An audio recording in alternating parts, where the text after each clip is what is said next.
Just before the term Karen came into total social consciousness as a put-down for a certain sort of self-righteous, ruthless honky bitch, famed funny man and writer-director Jordan Peele introduced this most despised archetype as Rose Armitage in his debut film Get Out, though it could have just as accurately been titled Kill Whitey.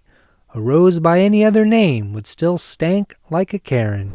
Herbert Masterframe here, late to the hype, but quick to smell the fresh roadkill. Indeed, there are wild animals, beasts, monsters, and devils among us. In Get Out, they're all of the white variety. That is, until Rose's boyfriend, Chris Washington, perhaps named after our slave-having founding father, is forced into fight and flight mode and proves a well-known fact. Don't fuck with the man who's trying to quit smoking cigarettes, especially in times as tense, thin-skinned, and unforgiving as these. The film starts in a dark, lifeless suburb, apparently as scary as any ghetto to a lost, guilt-ridden Caucasian. A car, with a white paint job, rolls up playing creepy, childlike folk music, a hillbilly conceit evoking those poor Appalachian whites in Deliverance. The window rolls down, creepily. The driver remains unseen and silent, but no doubt white. The young man he's pursuing turns back and crosses the street. Then, in a split jump scene second, he's out of the car and appears to be some kind of big freak like Daddy in People Under the Stairs. He violently abducts the man, and from there we are slowly led into the rural horrors of an upstate New York Obama-loving liberal family, the type of well-to-do whack jobs who address Chris with awkward jive and name-drop prominent melanated Americans to communicate their hip, clueless mock affection. It's played for low-key, cringy laughs, but it's little more than sinister, popularized race baiting, playing on our lowest estimations of each other. The stuff self-loathing, guilt-tripping, though often well-meaning, middle-class, self-described allies applaud, fetishize, and obsess over.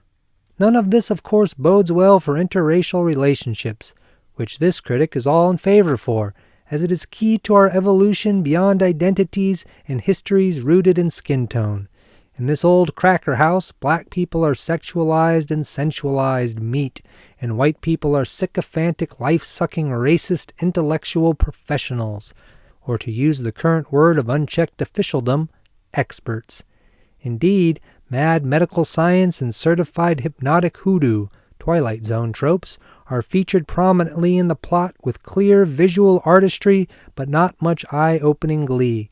Like Chris's crazy-ass girlfriend, the parents are basic bitches, psychological manipulators feigning love and acceptance, but is any of it real?